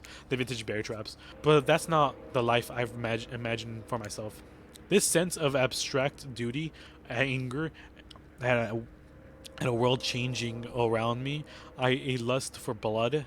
There's no way to live, and that's no way to live. And yet, as you know, that is the Yamaoka way of life. Forever I am cursed to battle against the dragon that lives inside me, or at least maybe I was until now. Can call me the dragon tamer, baby. You haven't won the game yet, please don't ruin it. So I have no idea where that came from. I think we've spent enough time in the lantern room. We should get back to the beach. Yeah, man, really, I'm a dragon tamer, baby. The moonlight set romantic mood on the storm clouds, rolling the surround the black lighthouse. You know the sun might have set, but if I wait long enough, it may rise again. Oh shit! God damn, baby! I haven't seen this. Spirit moves her sheer robe, showing her strappy black bikini. Her pale skin glows under the light end of the morning. Maybe you could help me get a head start applying tomorrow's sunscreen. Shit, I'll give you some sunscreen right now, you know what I mean? Again, I mean, yeah, of course. Last time I definitely felt more connected to you afterwards. To be totally real with you, I kind of just asked you as a goof, but I really enjoyed it. I swear though, if you tell anyone about this, I will not be labeled as a foot freak. Not that there is anything wrong with feet. I love feet. It's just that something about the kind attention really gets people talking. Steady. Ooh, feet, yes.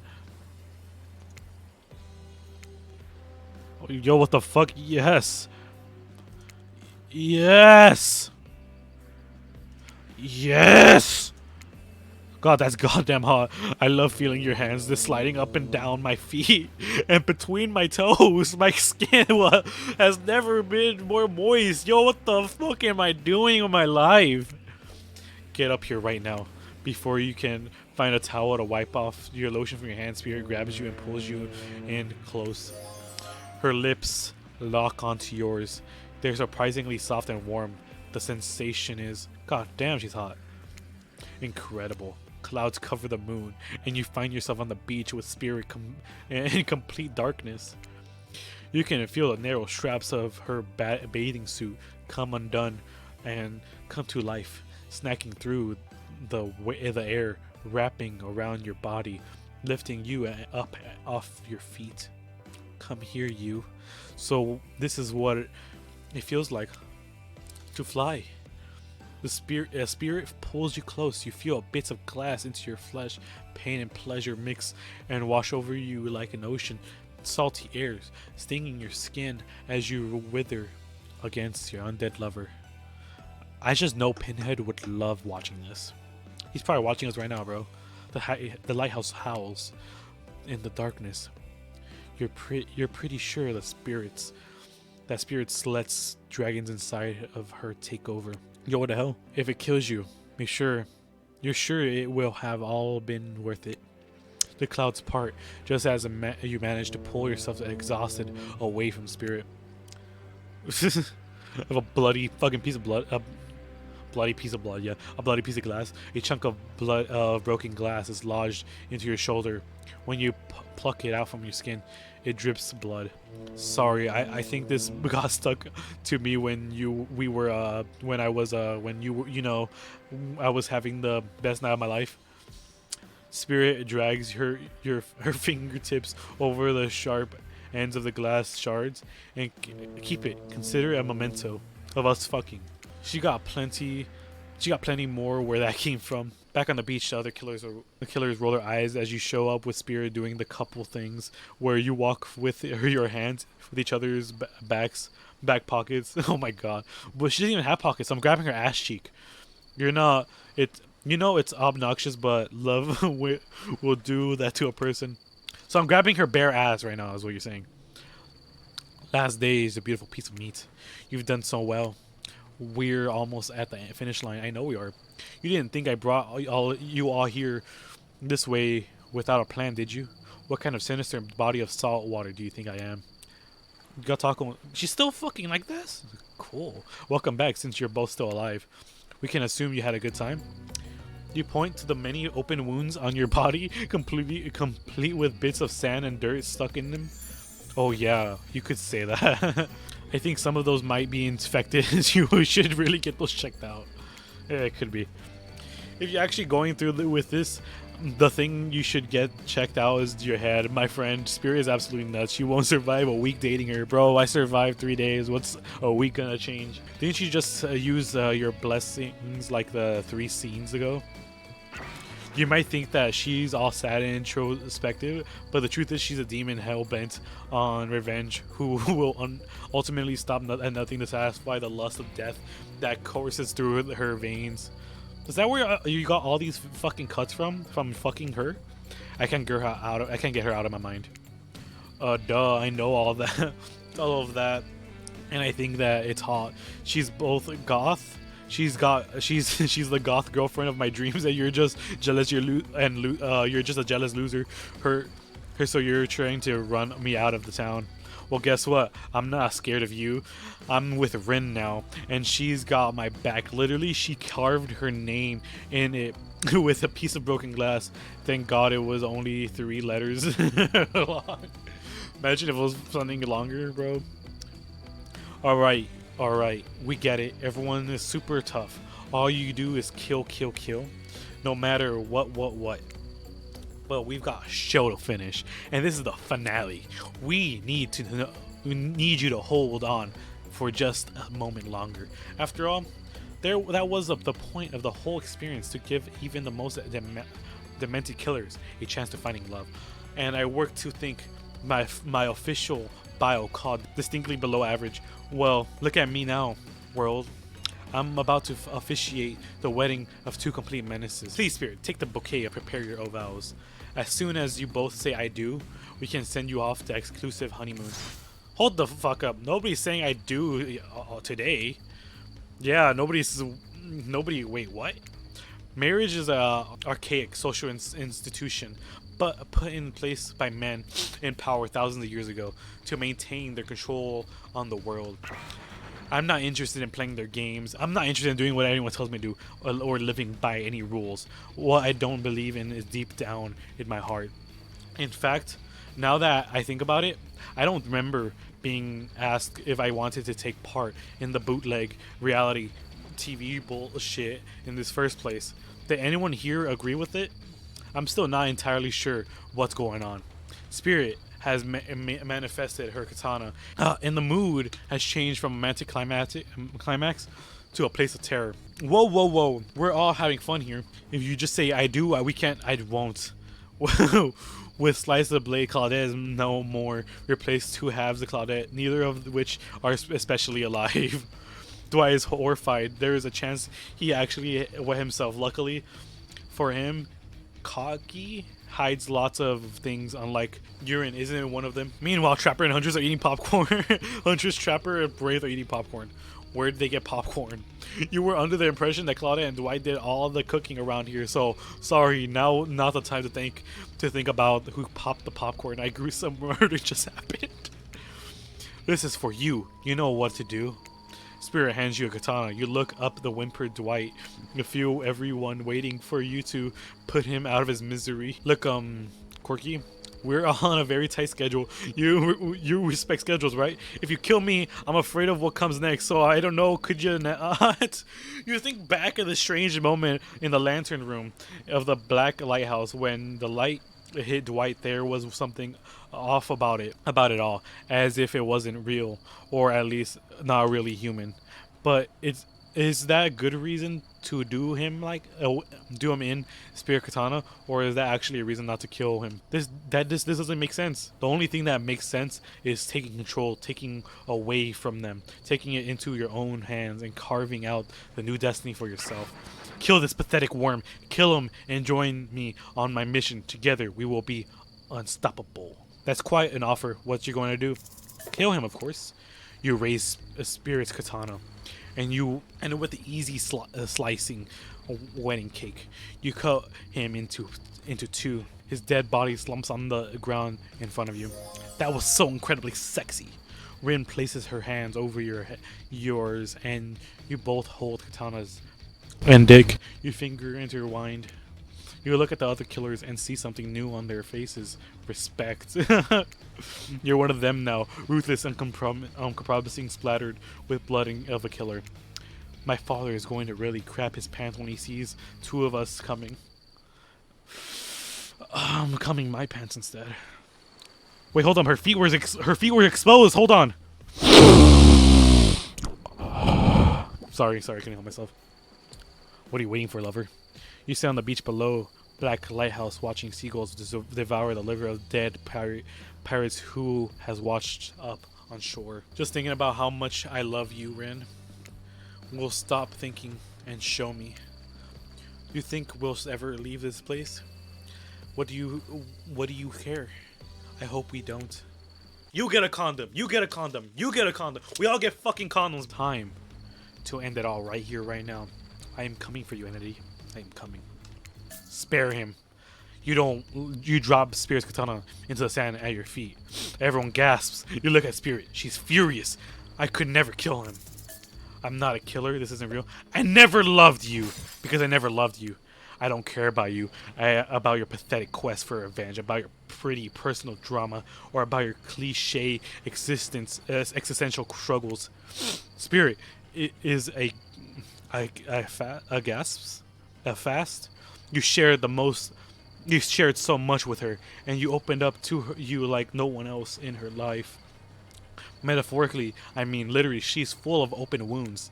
I'm just here for the moment right now, to watch what little blood is left in your cold veins drain from your face, to show you that you're not even close to the ruthless killer you think you are.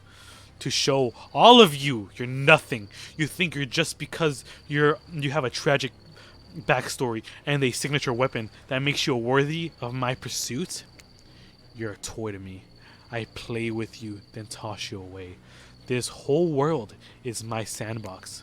For all of my ultimate killer, I am the next generation of monsters. I am the future of suffering. Mwah! Let's go. I knew I made the right choice with you, Corky. It's the entity. You know, the cosmic being who created all of this. You, this island, me, even I assume. It has come to admire your ascensions from virtual nobody to heartbreaking villain. You're laying it on little thick. But I suppose you've earned it. Get off. Love? Psh. You've all I got. You've all gone soft.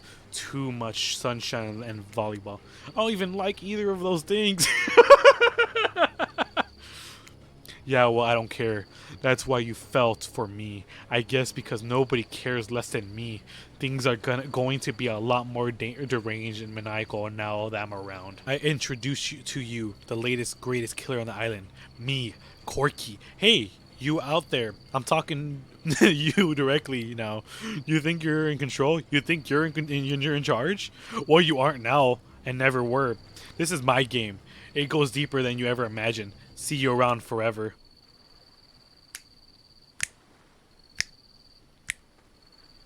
Days later. Not much has changed on Murder's Island. One new resident, such as... Sure, but the end, what's the difference does that make? The tropical beach vacation with no ends in sight continues. On the water is warm, the drinks are cold, and the first fire crackles peacefully in the distance as Spirit reads alone by the pool. I can't believe they'd pull this crap with me, the obsessed with revenge one. I know they knew that my thing I've said a billion times is cut into pieces with wild hair, obsessed with the revenge. These are the most obvious character traits. Forever is a long time, don't you know? Don't they know I'll never give up? Never, ever, ever? Ever? I have broken everyone's hearts. No one else left in this island. Well, that settles it. That was the end of the fucking game. Let's fucking go. Broke everyone's heart, along with fucked every single person. I don't give a fuck. Peace out. Peace and love. 2 to the 1, from the 1 to the 3. I like good pussy and I like good trees. Smoke so much weed you wouldn't believe, and I get more ass than a toilet seat. 3 to the 1, from the 1 to the 3. I met a bad bitch last night in the D. Let me tell you how I made her leave with me. Conversation and